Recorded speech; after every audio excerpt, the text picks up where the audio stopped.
Adanya. Bismillahirrahmanirrahim. Nahmaduhu wa nusalli ala rasulihil karim, amma ba'd.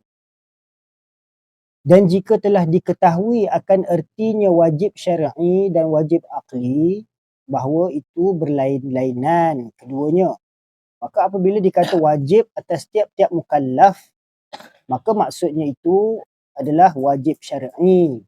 Adapun apabila dikata wajib bagi Allah Ta'ala atau bagi Rasul, maka maksudnya itu adalah wajib aqli.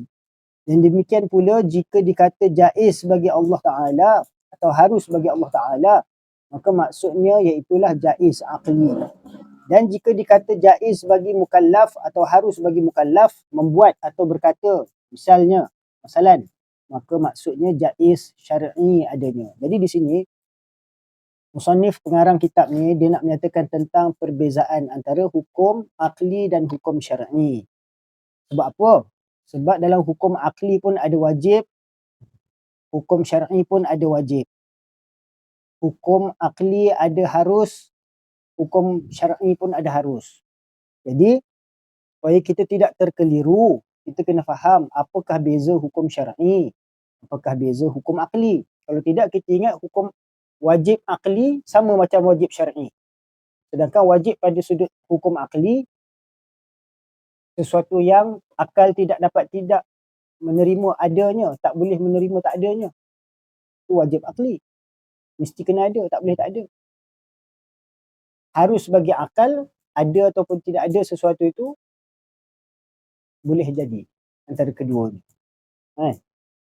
Itu maksud harus dan wajib pada akal. Sekarang ni wajib pada syarak, artinya sesuatu perintah Allah yang mesti dilakukan, dan bila dilakukan dapat pahala. Jika ditinggalkan maka berdosa. Itu wajib pada syar'i, pada hukum syarak.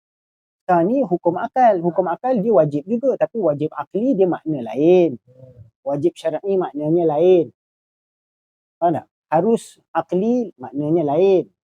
Harus syar'i maknanya lain. Harus pada syar'i artinya sesuatu yang jikalau kita buat ke ataupun kita tak buat ke, maka itu tidak berdosa dan tidak diberi pahala. Itu harus pada syar'i. Betul tak? Sekarang ni harus pada aqli maknanya sesuatu yang akal boleh menerima adanya ataupun tiadanya. Kan? Tak sama makna. Jadi di sini, dan jika telah diketahui akan ertinya wajib syar'i dan wajib aqli, berbeza kan? Maka bahawa itu berlain-lainan keduanya. Nampak dia kata? Maka apabila dikata wajib atas tiap-tiap mukallaf, bila dinisbatkan wajib tu kepada mukallaf, maka itu merujuk kepada wajib syar'i. Sebab mukallaf yang kena melaksanakan syarak. Allah dia tak perlu melaksanakan syarak. Allah Subhanahu Wa Taala, kita nak faham dia, itu kita pakai hukum aqli. Kalau wajib aqli makna dia lain. Jadi apabila dikatakan wajib atas tiap-tiap mukallaf, wajib atas tiap-tiap seorang yang mukallaf itu apa? Seorang yang telah berakil dan baligh. Maknanya dia, akal dia dah boleh membezakan apa yang benar dan apa yang salah. Faham tak? Itu maksudnya akil. Dia dah berakal. Dia boleh membezakan apa yang betul dan apa yang tak betul. Apa yang benar, apa yang salah. Maknanya dia dah berakal. Jadi sebab tu kita dalam ilmu akidah kita nak belajar hukum akal supaya mengesahkan bahawa kita tu sudah berakal. Kita tahu apa yang wajib, apa yang mustahil dan apa yang harus. Sebab hukum akli berkisar kepada 3 perkara ni saja. Wajib, mustahil dan harus. Manakala hukum syarak ada berapa? Ada 7. Nampak? Wajib, sunat, harus, makruh, haram, sah, batal. Jadi itu hukum syar'i, wajib syar'i. Jadi maka apabila dikata wajib atas tiap-tiap mukallaf, wajib atas tiap-tiap seorang yang akil baligh, maka maksudnya itu wajib apa? Itu wajib syar'i. Mana contohnya, wajib atas tiap-tiap mukallaf bersolat 5 waktu. Itu wajib apa? Wajib syar'i. Wajib atas tiap-tiap yang mukallaf menunaikan zakat. Itu wajib apa? Itu wajib syar'i. Wajib atas tiap-tiap yang mukallaf menuntut ilmu fardu ain. Itu wajib apa? Itu wajib syar'i. Yang mana telah diperintahkan, wajib. Kalau kita buat dapat pahala, kalau tak buat berdosa. Syarak lah, syar'i, hukum syarak lah maksudnya. Jadi kalau dikatakan, adapun apabila dikata wajib bagi Allah, apabila dinisbatkan wajib itu dinisbahkan kepada Allah, bukan kepada mukallaf, maka ianya bermaksud wajib aqli. Faham tak? Maka apabila dikata wajib bagi Allah Ta'ala atau bagi Rasul, maka maksudnya itu lah wajib aqli, bukannya wajib syar'i. Macam contohnya wajib bagi Rasul-Rasul memiliki sifat siddiq, amanah, tabligh dan fatanah. Itu maksudnya wajib apa? Wajib aqli. Mana akal kita wajib menerima bahawa Rasul-Rasul memiliki sifat siddiq, amanah, tabligh dan fatanah. Itu bagi Rasul. Kalau bagi Allah Subhanahu Wa Taala, wajib bagi Allah Subhanahu Wa Taala bersifat dengan 20 sifat yang wajib baginya. Itu maksudnya wajib aqli. Maka itulah wajib aqli. Dan demikian pula jika dikata jaiz, jaiz maksudnya harus. Dalam hukum syar'i pun ada harus, ada jaiz atau mubah, ya. Dalam hukum aqli pun ada jaiz, ada harus. Jaiz harus maknanya sama, ya. Kalau dalam fiqh dia panggil mubah. Maka dan demikian pula jika dikata jaiz bagi Allah Ta'ala, nampak, jika dinisbahkan hukum jaiz tu kepada Allah Ta'ala, maka ianya bermaksud jaiz aqli, ya. Atau harus bagi Allah Ta'ala, jaiz atau harus maknanya sama, maka maksudnya iaitulah jaiz aqli, bukannya jaiz syar'i. Dan jika dikata jaiz bagi mukallaf, apabila dinisbahkan hukum jaiz tadi tu bagi mukallaf, bagi seseorang yang sudah aqil baligh, atau harus bagi mukallaf, maka itu membawa maksud apa? Harus ataupun jaiz syar'i, bukannya harus jaiz aqli, ya. Contohnya Allah Subhanahu Wa Taala mengharuskan setiap orang yang mukallaf itu untuk makan dan minum, ataupun untuk berkata-kata yang baik, kan? Jadi itu semuanya adalah contoh jaiz apa? Jaiz pada sudut syarak. Jadi ada apa-apa soalan? Faham tak tentang apa yang dia nak masukkan di sini? Wajib, maknanya wajib itu aqli, dia panggil maknanya wajib aqli itu berbeza dengan wajib syar'i. Wajib aqli itu kalau bagi Rasulullah tu perlu dikatakan wajib aqli. Maknanya apa yang wajib bagi Allah tadi, bagi hak Allah dan Rasul, itu wajib aqli. Wajib syar'i. Yang wajib yang apabila dinisbahkan wajib itu kepada mukallaf, maka itu merujuk kepada hukum wajib syar'i. Wajib menunaikan syarak. Dia dibebankan dengan tanggungjawab untuk melaksanakan syarak. Jadi akli dia gunakan dengan Allah dan Rasul ada mana sekali untuk perkara-perkara keimanan. Tapi yang paling penting sekali dalam kita menghuraikan pengertian dua kalimah syahadah, dia melibatkan Allah dan Rasul dulu. Faham tak? So, hukum akli kita kena mengenal Allah dan Rasul dulu dengan menggunakan hukum akli. Lepas tu nanti barulah kita akan masuk bab sam'iyat, perkara yang berkaitan dengan malaikat, kitab-kitab, qadar-qadar. dia masuk dalam Dia perkara keimanan ni, bab akidah ni dia ada tiga subjek. Pertama berkaitan ilahiyat. Ilahiyat bermaksud perkara yang berkaitan dengan hak Allah Subhanahu Wa Taala, sifat-sifat dia, sifat zat dia, sifat perbuatan dia. Kemudian yang berkaitan dengan nabawiyat, nubuat. Maksudnya berkaitan dengan nabi-nabi, rasul-rasul. Faham tak? Apa yang wajib bagi Rasul, apa yang mustahil bagi Rasul, apa yang harus bagi Rasul. Apa ciri-ciri Rasul, Rasul punya keturunan apa. Itu semua perkara-perkara yang berkaitan dengan Nabi, sirah Nabi, itu semua perkara yang berkaitan nubuat. Kemudian satu lagi perkara sam'iyat. Sam'iyat ni perkara yang didengari daripada sabdaan-sabdaan Rasulullah, daripada firman Allah, daripada sabdaan-sabdaan hadis Rasulullah. Perkara berkaitan dengan alam kubur, dosa, pahala, syurga, neraka, azab, siksa di padang mahsyar dan sebagainya, buku catatan amal, perkara yang kita belum nampak lagi, tapi Rasulullah dah khabarkan. Telaga Kausar, kan. Titian sirat. Ini perkara yang telah dikhabarkan oleh baginda Rasulullah dinamakan sam'iyat yang kita wajib mempercayainya. Contohnya macam Isra' Mi'raj. Kita tak nampak kan. Tapi Rasulullah dah khabar. Siapa pun tak nampak Rasulullah Isra' Mi'raj. Malaikat Jibril je. Tapi perkara iman ni dia masuk kepada wajib perkara keimanan ni perkara yang berkaitan dengan ni lah dalam nak mengenal Allah Subhanahu Wa Taala dan hak rasul-rasul ni. Yang memerlukan akal untuk membuat keputusan yang jazam. Faham tak? Sebab iman tu adalah dia jazam. Tasdik dengan dalam hati dengan jazam. Dan muafakat pada yang hak.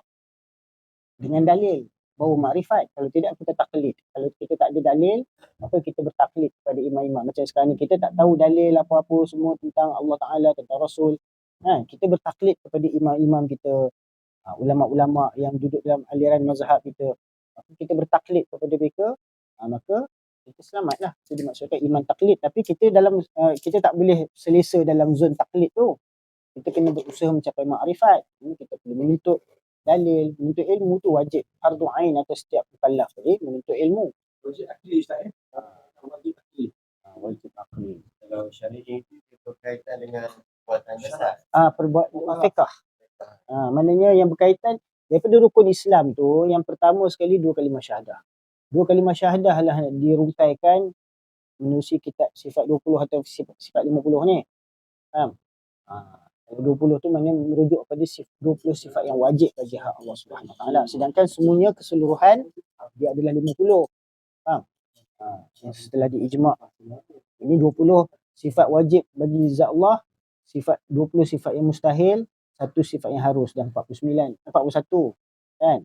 Kemudian 4 sifat yang wajib bagi hak Rasul, 4 sifat yang mustahil bagi hak Rasul, 1 sifat yang harus bagi hak Rasul, jadi 9, 41 campur 9 50.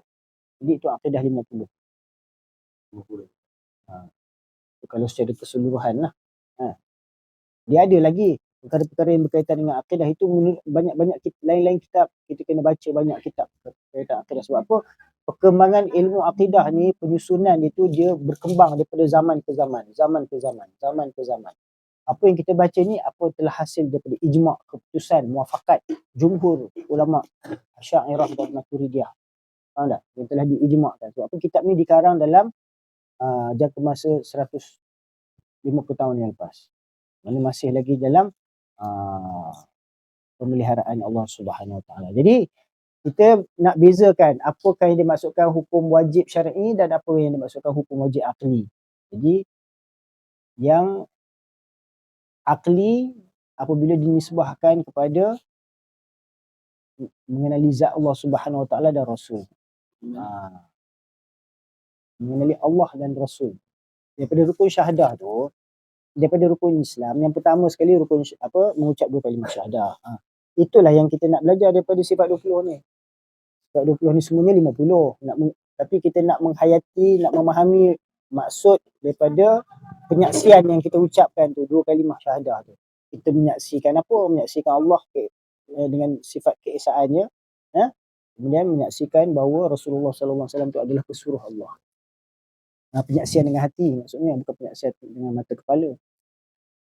Kemudian jaiz akli maksudnya akal boleh menerima benda tu ada ataupun tak ada. Betul lah. Wajib akli. Ada wajib akli, ada wajib syar'i. Wajib akli maksudnya betul lah, sesuatu yang akal tak boleh menerima tak ada. Kan hukum tadi wajib syar'i. Mukallaf tu wajib syar'i. Apabila dinisbahkan hukum wajib tu kepada mukallaf, maka ianya bermaksud wajib syar'i lah. Mukallaf tu wajib melaksanakan syariat. Wajib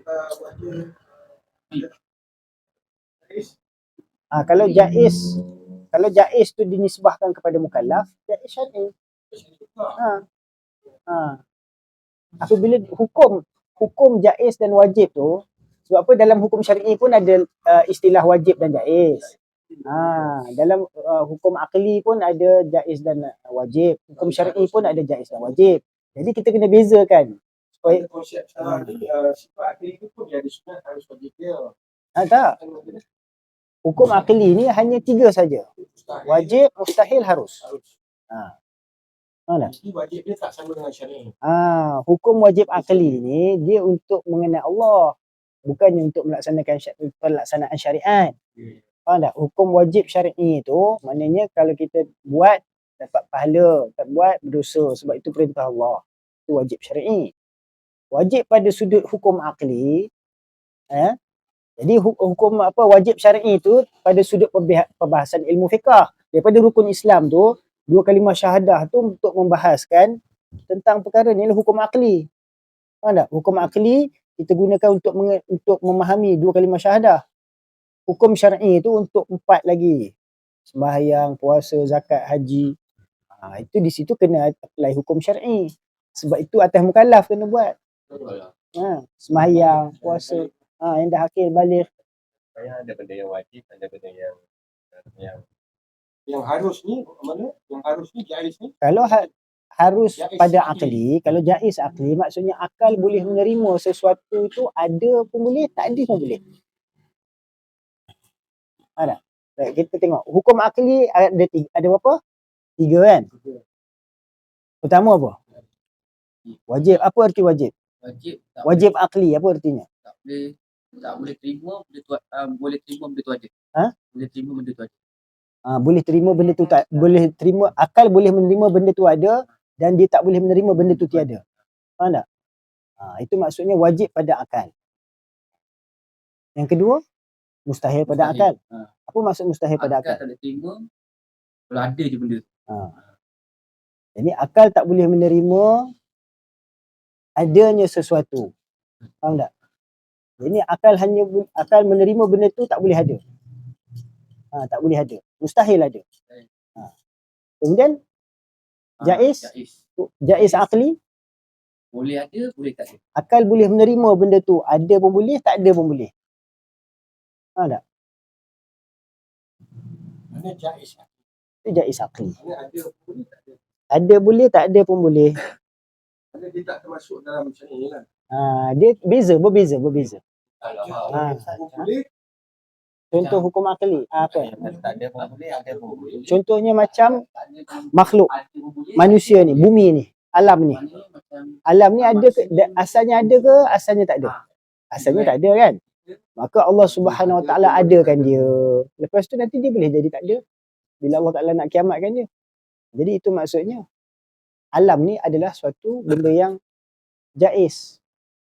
Faham tak? Boleh, tak ada pun tak Ha. Tapi sekarang ni dalam kita nak mengenal hak Allah Subhanahu Wa Taala, apakah sifat yang jaiz bagi Allah Taala? Contohnya Allah dia nak mengadakan sesuatu pun boleh, dia tak nak menciptakan sesuatu pun boleh. Dia nak mengadakan sesuatu pun boleh, dia nak meniadakan sesuatu pun boleh. Itu harus bagi Allah Taala. Dia tidak terpaksa. Tidak ada siapa boleh memaksa dia. Itu atas sesuai dengan muafakat dengan kudrat iradat dia. Jadi harus bagi Allah untuk mengadakan sesuatu ataupun tak nak mengadakan sesuatu. Faham tak? Itu sifat yang harus bagi Allah Taala. Harus. Secara aklinya kita boleh menerima bahawa Allah Taala tu dia boleh buat apa yang dia nak. Dia nak menciptakan pun boleh, tak nak menciptakan pun boleh. Contoh lah tak.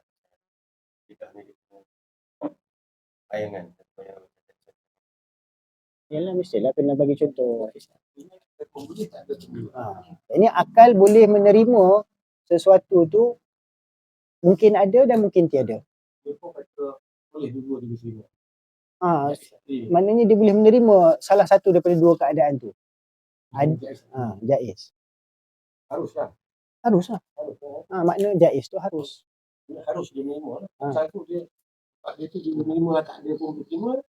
Contohnya macam Allah Subhanahu Wa Taala, dia harus bagi dia menciptakan langit dan bumi ni. Kan? Sebab apa? Satu ketika nanti dia akan hapuskan langit dan bumi ni. Ada pun boleh, tak ada pun boleh. Jadi akal kita pun boleh menerima benda tu. Sebab apa nanti kiamat habislah semua ni. Kan?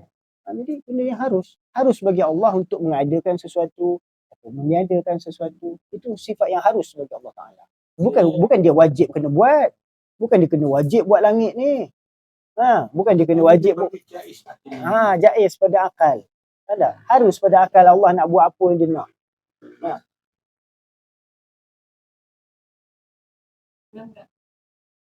Jadi kita dah faham kan tentang perbezaan antara wajib syar'i dan wajib akli, harus akli dan harus syar'i, ataupun jaiz akli dan jaiz. Jadi bermula yang wajib bagi Tuhan Jalla wa Azza, ini wajib akli lah. Dengan tafsil. Sebab apa? Wajib yang dinisbahkan kepada Tuhan Azza wa Jalla. Maka ini adalah wajib akli. Dengan secara tafsilnya, ini dengan secara terperinci penguraiannya, inilah 20 sifat yang wajib bagi hadrat zat Allah Subhanahu wa taala. Yang telah berdiri dalil akli dan dalil nakli atasnya. Ini yang setelah perkemaskinikan oleh sekalian ulama-ulama daripada mazhab Asy'ariyah, maka dengan setelah muafakat ijma' jumhur, maka mereka bersepakat dengan dalil-dalil yang telah ditetapkan, yang telah dikemukakan, maka mereka bersepakat atas 20 sifat yang wajib bagi hak Allah Subhanahu wa taala zat. Dan tersebut di bawah tiap-tiap satu sifat dengan maknanya. Ini tiap-tiap satu daripada 20 sifat tadi akan dihuraikan satu persatu beserta makna dia. Sebab lafaz sifat bagi Allah Ta'ala itu semuanya dalam bahasa Arab. Kan? Jadi akan dihuraikan maknanya satu persatu beserta dalilnya. Dan kepatutan kelakuan mukmin yang mu'taqid pada Tuhan bersifat dengan sifat-sifat itu, maka itulah kelakuan mukmin yang sempurna. Adapun lain-lain sifat Tuhan Jalla wa Azza yang tiada ada hingganya. Ini sifat-sifat Allah Subhanahu wa taala tu yang selain daripada 20 sifat tu pun ada lagi, banyak lagi sifat-sifat Allah Taala. Ini sifat yang wajib ni yang mesti ada pada zat Allah Subhanahu wa taala. Tak boleh tak ada. Maksudnya. Ya, ada lagi sifat-sifat lain bagi zat Allah Subhanahu wa taala. Itu semuanya tak terhitung banyaknya. Tiada ada hingganya banyaknya. Maka wajib atas tiap-tiap mukallaf yang akil dan baligh mengetahuikannya dengan ijmal, ini dengan secara ringkas. Ya, secara ringkas maksudnya kita beriman bahawa Allah Ta'ala memiliki segala sifat-sifat yang sempurna dan suci daripada segala sifat-sifat yang tercela, kekurangan dan binasa. Ya. Ini wajib pada akli lah, kita nak mengenal Allah Ta'ala tu, wajib Allah Ta'ala tu bersifat dengan sifat-sifat yang sempurna dan suci daripada segala sifat-sifat kekurangan, lemah dan binasa. Wajib pada akal kita menetapkan sebagai tanda keimanan kita kepada Allah dan keimanan kita bahawa Allah Ta'ala adalah zat yang maha sempurna, memiliki sifat-sifat yang sempurna dan tidak ada sifat-sifat lemah, binasa, tercela padanya. Faham? Adapun yang mustahil pada Tuhan, apa sifat-sifat yang mustahil pada Tuhan Jalla wa Azza dengan secara tafsil, maka adalah itu 20 perkara juga, iaitu lawan 20 sifat yang wajib tadi. Kalau sifat wujud artinya ada, mustahil Allah Subhanahu wa taala adam, ini tiada. Jadi begitulah bagi seluruh 20 sifat tu, ada sifat lawannya tu adalah sifat lawan itu yang bermaksud mustahil Allah Ta'ala memiliki sifat-sifat tersebut. Ya. Maka adalah itu 20 perkara, iaitu lawanan 20 sifat yang wajib satu persatu. Sebut sesudahnya. Seperti itu adanya. Nampak? Adapun yang mustahil pada Tuhan Jalla wa Azza dengan ijmal, yakni dengan secara ringkas, iaitu yang ada di dalam perkataan munazzahun. Nampak? Perkataan munazzahun artinya tanzih, mensucikan. Munazzahun, munazzahun. Artinya tanzih, mensucikan. Mensucikan Allah Ta'ala tu daripada apa? Mensucikan Allah Ta'ala tu daripada sebarang penyerupaan dengan makhluk. Mensucikan Allah Subhanahu Wa Ta'ala daripada sebarang pergantungan dengan makhluk. mensucikan Allah Subhanahu Wa Taala daripada sifat yang baharu, mensucikan Allah Taala daripada sifat yang lemah, binasa, akan akan lenyap, ya. Jadi Allah Taala mustahil bersifat dengan sifat-sifat tersebut. Jadi Allah Taala adalah sifat dia maha suci. Nampak tak? Jadi adapun yang mustahil pada Tuhan Jalla wa Azza dengan ijmal, iaitu yang ada dua di dalam perkataan munazzahun. Ini Allah mustahil bersifat dengan sifat-sifat yang tercela. Munazzahun an kulli naqsin. Ini suci daripada segala kekurangan, wa ma khatara bil bal, dan apa yang terlintas di dalam hati. Artinya maha suci Tuhan daripada tiap-tiap sifat kekurangan dan daripada barang yang tercita-cita di dalam hati adanya. Bermula inilah 20 sifat Tuhan Jalla wa Azza. Iaitu yang pertama sekali apa? Sifat nafsiyah, yang berarti wujud. Wajib Allah Subhanahu Wa Taala bersifat wujud, mustahil Allah Subhanahu Wa Taala tidak wujud. Yang kedua, wajib Allah Subhanahu Wa Taala bersifat qidam, mustahil Allah Subhanahu Wa Taala tidak bersifat qidam. Ketiga, Allah Taala wajib bersifat baqa, zat dia tu kekal, mustahil Allah Subhanahu Wa Taala tidak bersifat baqa. Kemudian yang keempat, wajib bagi hadrat zat Allah Subhanahu Wa Taala, zat dia tu bertentangan dengan segala sesuatu makhluk ciptaan yang baharu. Mustahil Allah Taala serupa. Ya? Kemudian yang kelima, qiyamuhu binafsihi. Allah Subhanahu Wa Taala berdiri dengan zatnya, tidak ada pergantungan kepada selainnya. Ya? Dia tidak dilahirkan oleh sesuatu, dan dia tidak tercipta daripada ketiadaan. Jadi Allah Subhanahu Wa Taala dengan sedia adanya dia berdiri sendiri tanpa memerlukan sebarang pergantungan. Jadi mustahil Allah Taala bergantung kepada sesuatu, kepada langit ataupun kepada bumi, kepada arasy ataupun kursi. Ya, Allah tidak perlukan tempat dan Allah Taala tidak perlukan zaman. Ya, Allah bukan di atas, Allah bukan di bawah, Allah bukan di luar, Allah bukan di dalam. Sebab apa? Itu semua adalah tempat. Allah tidak bertempat. Ya.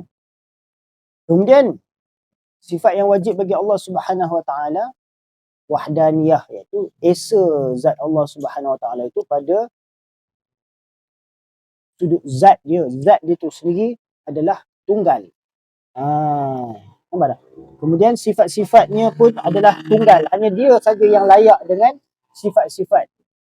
Kemudian af'alnya, ini esa Allah Subhanahu Wa Taala dengan segala af'alnya tu. Tiada siapa pun yang dapat bersekutu di dalam setiap tindakan perbuatan Allah Subhanahu Wa Taala. Hanya Allah Taala saja yang layak dengan perlakuan perbuatan-perbuatan dia. Contohnya menghidupkan dan mematikan. Mana ada selain daripada Allah yang boleh menghidupkan dan mematikan? Hanya Allah sahaja yang boleh menghidupkan dan mematikan. Jadi itu perbuatan Allah Ta'ala. Dia nak menghidupkan ke, dia nak mematikan ke, dia nak menyakitkan orang ke, nak menyembuhkan penyakit orang ke, dia nak memuliakan seseorang ke, ataupun dia nak menghinakan seseorang ke, itu semua dengan keesaan perbuatan dia. Dia saja yang layak dengan perbuatan-perbuatan yang dikehendaki. Kemudian wajib bagi Allah Subhanahu Wa Taala, ini sifat esa tadi. Mustahil Allah Taala itu ada beberapa sekutu. Mustahil Allah Ta'ala itu ada 2 ataupun 3 pada zat dia, ataupun pada sifat dia, ataupun pada perbuatan dia. Kemudian sifat yang keenam, ya, yang ketujuh itu kudrat. Jadi kudrat dia berkait dengan iradat. Jadi setiap kudrat Allah Subhanahu Wa Ta'ala itu adalah beserta dengan iradatnya. Selari, muafakat. Selari dengan kehendak iradat dia, maka Allah Subhanahu Wa Ta'ala akan menzahirkan kudrat dia. Ya. Jadi mustahil Allah Subhanahu Wa Taala lemah, tak ada kudrat. Dan mustahil Allah Subhanahu Wa Taala lemah, tak ada kehendak, tak ada iradat. Ya. Kemudian wajib bagi hadrat zat Allah Subhanahu Wa Taala bersifat ilmu. Ini Allah Taala itu mempunyai pengetahuan, sedia ada pada zat dia tu semenjak azali sehingga abadi. Dia tetap mengetahui segala hal keadaan makhluk-makhluk ciptaannya. Allah mengetahui hal tentang diri dia pun Allah tahu, tentang makhluk ni pun Allah Ta'ala tahu. tentang perkara yang wajib, mungkin dan mustahil, semuanya Allah Subhanahu Wa Taala tahu. Kemudian sifat hayat, itu sifat hidup. Ini zat Allah Subhanahu Wa Taala wajib bersifat hidup. Mustahil zat Allah Subhanahu Wa Taala mati. Kalau mati macam mana nak menguruskan alam ini? Langit dan bumi, arasy dan kursi, bulan, bintang, matahari semua. Ya. Jadi Allah Subhanahu Wa Taala wajib zat dia tu bersifat hidup. Mustahil mati. Dan hidup Allah Subhanahu Wa Taala tu sedia ada hidup dan sampai bila-bila hidup. Minal azali ilal abadi. Kemudian zat Allah Subhanahu Wa Taala bersifat sama', ini bersifat mendengar. Allah ada pendengaran. Faham tak? Allah boleh mendengar, tapi Allah mendengar tanpa memerlukan alat telinga. Faham tak? Jadi Allah Subhanahu Wa Taala mempunyai sifat mendengar. Mustahil Allah Subhanahu Wa Taala pekak, tidak mendengar. Ya? Kemudian wajib bagi Allah Subhanahu Wa Taala bersifat melihat. Dia ada sifat pelihat tu. Dia dapat melihat hal keadaan setiap makhluk-makhluk ciptaan dia tu. Mustahil Allah Subhanahu Wa Taala buta. Laisa kamitslihi syai' wa huwas samiul basir. Tiada sesuatu yang menyerupainya. Dan dia maha mendengar dan maha melihat. Jadi Allah Ta'ala sendiri menyatakan bahawa dia, zat dia tu maha mendengar dan maha melihat. Jadi sifat mendengar dan melihat itu adalah sifat yang sabit bagi zat Allah Subhanahu Wa Taala. Allah Ta'ala zat dia tu mesti bersifat mendengar dan bersifat melihat. Tak boleh Allah Ta'ala tu pekak. Tak boleh Allah Ta'ala tu buta. Faham tak? Tidak, bebaslah manusia ni melakukan segala kehendak ikut suka tanpa pengadilan daripada Allah Ta'ala. Dan itu mustahil. Kemudian wajib bagi zat Allah Subhanahu Wa Taala bersifat dengan sifat apa? Kalam, berkata-kata. Yang Allah Ta'ala berkata-kata semenjak sedia ada sehinggalah selama-lamanya, minal azali ilal abadi. Semua sifat-sifat zat Allah Subhanahu Wa Taala ini ada pada zat itu semenjak azali hingga abadi, selama-lamanya. Jadi dengan sifat kudrat Allah Subhanahu Wa Taala, ya, Allah Subhanahu Wa Taala juga memiliki iradat, ya, ilmu, hayat, sama', basar. Kemudian Allah Ta'ala juga bersifat berkata-kata. Mustahil Allah Ta'ala itu bisu. Kalau Allah Ta'ala itu bisu, macam mana dia nak jawab permohonan hamba-hamba dia apabila berdoa? Kan? Jadi mustahil Allah Subhanahu Wa Ta'ala bisu. Tapi kalam Allah bukanlah seperti mana kalam makhluk yang mempunyai huruf, mempunyai suara yang perlu diucapkan, yang perlu dilafazkan, ya, dengan menggunakan alat-alat untuk kerongkong, lidah, mulut, gigi dan sebagainya. Ya. Sedangkan Allah Subhanahu Wa Taala tidak menyerupai sekalian makhluknya. Mukhalafatuhu lil hawadis, ya, laisa kamitslihi syai'. Jadi Allah Subhanahu Wa Taala meskipun dia bersifat berkata-kata, namun kata-katanya bukanlah seperti perkataan makhluk ini. Ya. Perkataan Allah Subhanahu Wa Taala adalah tanpa huruf dan tanpa suara. Ya. Kemudian wajib bagi zat Allah Subhanahu Wa Taala dengan sifat kudrat dia tadi tu, hal keadaan itu sentiasa memiliki kudrat. Hal keadaan dia tu sentiasa memiliki kekuasaan, keupayaan. Dengan sifat kudrat tadi, dia mempunyai kekuasaan, kekuatan untuk melakukan apa saja yang dikehendaki. Innallaha ala kulli syai'in qadir. Dan dengan sifat iradat dia tu, hal keadaan Allah Subhanahu Wa Taala tu sentiasa berkehendak. Ada saja di kalangan hamba-hambanya yang Allah Ta'ala kehendaki, Allah pilih dia, Allah beri dia hidayat. Kan? Allah memberi hidayat kepada siapa yang dikehendaki. Yahdillahu bihi man yasha'. Kan? Man yahdihillahu fala mudhillalah. Jadi barang siapa yang Allah Ta'ala nak bagi dia hidayat, tak ada siapa boleh bagi sesat pada dia. Jadi itu kehendak Allah Ta'ala. Allah nak bagi hidayat pada siapa di kalangan manusia ni, daripada kafir masuk Islam, dah Islam, dia nak menjadi lebih bertakwa lagi. Cuma dengan petunjuk hidayat daripada Allah Subhanahu Wa Taala, dengan kehendak Allah Subhanahu Wa Taala. Kalau tanpa kehendak Allah Ta'ala, kita pun tak akan ada kehendak berakhir nak pergi mengenal dia, ibadat pada dia, kalau dia tak ada berkehendak kata kita. Jadi Allah Subhanahu Wa Taala zat yang memiliki kehendak. Mustahil Allah Ta'ala tak ada kehendak. Kalau Allah Ta'ala tak ada kehendak, kita pun tak nak kat dia. Alam ni pun tak ada, tak mungkin ada kalau dia tak ada kehendak. Manusia ni pun, makhluk pun tak mungkin ada kalau dia tak ada kehendak. Dia kata buat apa aku nak jadikan dia, orang bukannya akan mentaati aku. Dia orang akan buat. Siap malam. Jadi Allah Subhanahu Wa Taala menghendaki dalam penciptaan alam ni semua berlaku dengan kehendak Allah Subhanahu Wa Taala. Langit dan bumi, arasy, kursi semuanya. Ya. Kemudian dengan sifat ilmu Allah Subhanahu Wa Taala tu dikatakan sebagai zat yang alim. Sangat mengetahui. Sentiasa mengetahui. Pengetahuan Allah Taala meliputi segala sesuatu. Kemudian dengan sifat hayat, sifat hidup tadi tu Allah Subhanahu Wa Taala tu adalah Al-Hayyu Al-Qayyum, zat yang maha hidup.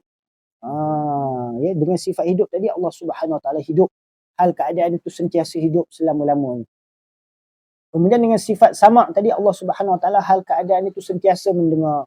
Dan dengan sifat basar tadi hal keadaan dia melihat, ya, mempunyai keupayaan melihat. Sifat pelihat tu ada pada Allah. Jadi hal keadaan Allah Taala sentiasa melihat. Innallaha basirun bil ibad. Sesungguhnya Allah Taala sentiasa melihat hamba-hamba dia. Hamba-hamba ni tengoklah kalau kat atas muka bumi bulat ni ada duduk seorang sebelah sini, sebelah sini, sebelah sini. Tapi Allah memerhatikan semua hamba-hamba. Nampak? Ada hamba-hamba dia di tanah Arab, Saudi Arabia. Ada hamba-hamba di tanah Chechnya dekat Serbia. Kan? Ada dekat Chechnya. Ada dekat Eropah. Ada dekat Afrika. Ada di China, di Jepun, di Rusia, di Malaysia, Nusantara. Allah memerhatikan semua hamba-hamba. Innallaha basirun bil ibad. Sesungguhnya Allah Ta'ala memerhatikan semua hamba-hambanya. Kemudian dengan sifat kalam Allah Ta'ala, zat itu sentiasa berkata-kata. Semenjak azali sehinggalah abadi selama-lamanya. Mustahil Allah Subhanahu Wa Ta'ala bersifat kelu atau bisu. Jadi Allah Subhanahu Wa Ta'ala zat yang mutakallimun. Mutakallimun, kallama yukallimu takliman fahuwa takallama yatakallamu takalluman fahuwa mutakallimun. Allah Ta'ala tu dia bercakap.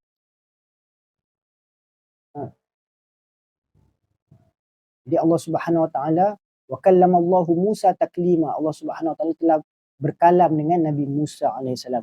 Allah Subhanahu Wa Ta'ala telah berkalam dengan para nabi dia, dengan Nabi Ibrahim, dengan Nabi Muhammad sallallahu alaihi wasallam. Maknanya Allah Subhanahu Wa Ta'ala bukanlah zat yang kelu, bisu, tidak boleh berkata-kata, tidak boleh menjawab permohonan doa hamba-hamba. Wallahu a'lam wa ilmuhu atam. Semoga apa yang kita dengar daripada sedikit sebanyak secara ringkasnya sifat 20 ni, apa yang wajib bagi hak Allah Subhanahu Wa Ta'ala dan sifat 20 yang mustahil bagi hak Allah Subhanahu Wa Ta'ala ni dapat kita faham betul-betul dengan menggunakan akal kita. Ya.